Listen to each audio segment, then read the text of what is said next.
Hey everyone, it's Marc de Bruin from Simplifying Life. I've just finished 4.5 hours of teaching at uni, and I thought, yeah, why not? Let's do a quick video on the second installment of what I was talking about developing resilience. So if we look at resilience, you might have not seen the previous video, but I'm doing a series on how to build resilience. Resilience is one of these things that's built of 5 parts, if you will. So part 1 is emotion regulation, number 2 is optimism, 3 is the cognitive agility, if you will, the ability to think through stuff. The 4th one is self-compassion, and the 5th one is self-efficacy. Today I want to run you past the optimism part of building resilience. So what's optimism? Well, optimism is this ability, this competence, if you will, to see a favorable outcome in something, even though there might not be a favorable situation at that point in time. So the ability to see something working out okay. Now, there's plenty of research on this. One of my heroes in psychology, Martin Seligman, has written a lot about it. He was talking about learned helplessness for a while, and then went to the other side actually and talking about, like, well, what can people do to help themselves?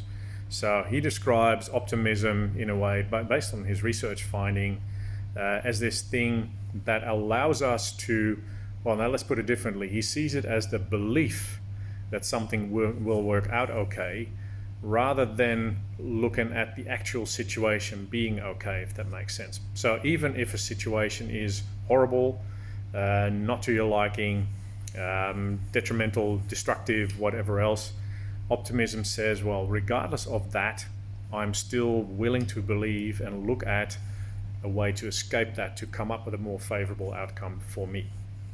And that belief, building that belief, which you can build, and there's plenty of ways we can do that, forms part of this resilience package, if you will, these 5 elements of resilience. So why is optimism and the optimism bias, to be biased towards optimism, such a good idea? Well, generally, there's research results on that as well. One of my other favorite psychs, or neuroscientists actually, a lady called Tali Sharot, she says, well, generally people with optimism bias who believe in better outcomes, they just generally feel better. It's pretty simple as that. People with optimism bias always feel better than people with other biases or not such positive ways of looking at stuff. The second one is that the anticipation of something having a better outcome, or the anticipation of seeing something working out okay, generally makes people feel better. You might say, well, you know, the pessimists are more realistic because they can see what's going on. That might be right, but the optimists, because they expect a better outcome, generally feel better in the process. So optimism generally feels better because you anticipate things working out okay.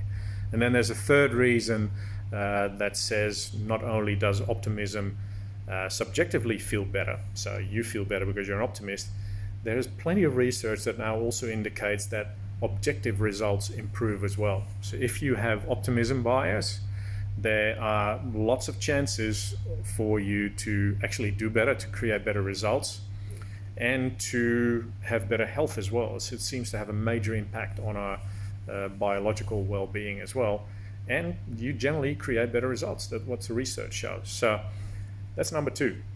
Now, optimism can be learned. It's not something you have to have as a trait. We can all learn it if you're willing to learn. So if you're interested in knowing more about that and to becoming a more resilient person, well, just shoot me an email.